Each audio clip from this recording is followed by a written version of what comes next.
gonna let you in on a little secret. Max Warrior is a stealth sequel to Burai Fighter. Yes, these games look totally different, but there's some similar mechanics between them, and a high level of technical competence that came from developer Kid. Kid made 2 other 8-bit games in between these 2 releases, Low G-Man and G.I. Joe on the NES, and they're going to continue to make some of the more technically impressive games on the Famicom. Given their obvious skill with the hardware, I was wondering where they came from, and I couldn't find anything. The most I could find on them was that their offices appear in a couple of PlayStation 2 train games. And yes, I was really tempted to put in my copies to see if I could find them. Kid has a lot of talent behind it, but they are very obscure. The plot of the game is that aliens have invaded the Earth, and it's up to Colonel Max Maverick to take them all out. Max Warrior is an isometric shoot-'em-up, a viewpoint that's relatively rare for the genre. Your viewpoint on the action is at an angle, tilted slightly to one side, and your controls are similarly tilted. If you think about the controller as working from Max's perspective, then it makes sense. The B button fires your weapon, and you have auto-fire in this game, while the A button makes you jump, which is mainly useful for avoiding bullets and getting over gaps in the terrain. If you hold down the A button, you'll do a big somersault jump, and if you tap A while you're in the air, you'll drop a bomb. The bomb will move in the direction that you're going when you hit the button, though that only matters for the weaker bomb effects. The power-up system in Max Warrior can be a bit confusing. First, you have your primary weapon power-ups. These are capsules that blink back and forth between W and L. W for your wide beam, L for your laser. You switch back and forth between these weapons by hitting select, and you always have them available. Although at their lowest level, they are identical, just one straight shot forward. Every third capsule of the letter that you collect increases the firepower of that weapon. So the wide beam actually starts shooting wide, and then it adds additional shots as you gain more power. The laser becomes more powerful, penetrating enemies, and eventually adding a second rear-firing shot. When you die, whatever weapon you have equipped at that moment goes back to its basic level of power. So it's possible to retain at least some power-ups. The Bs increase the firepower of your bombs. As this level increases, the explosions become bigger, and there's more fireballs that surround you. Other power-ups that you can find are a speed increase. These pretty consistently drop from the enemies that make a force field.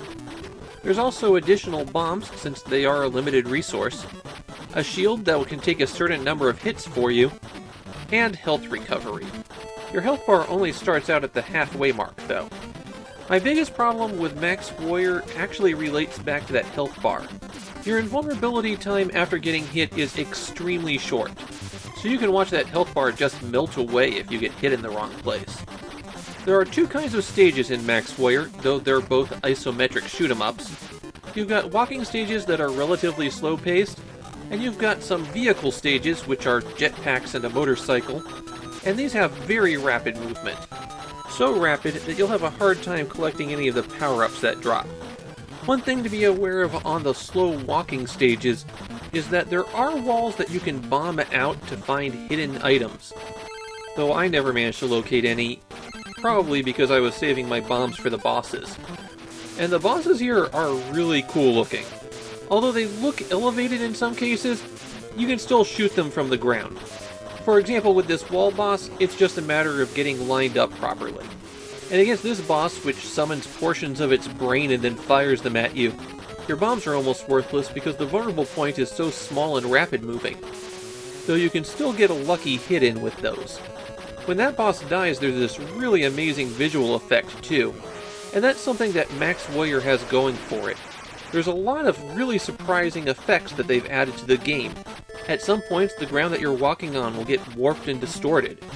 There are passwords to allow you to continue from any stage, but Max Warrior is one of those games where your power-ups are necessary. You can get to about stage 3 and still manage to get by with just the basic weapon.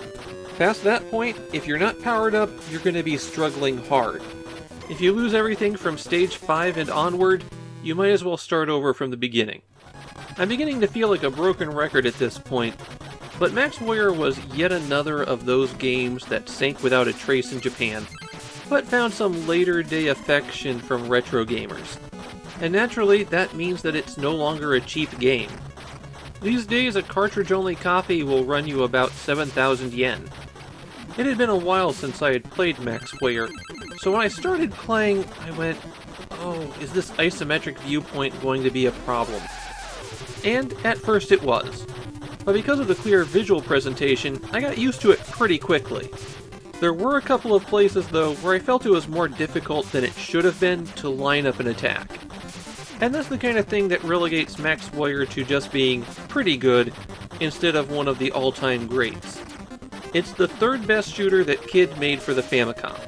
But since their other two are top-tier games, that's not a bad position to be in.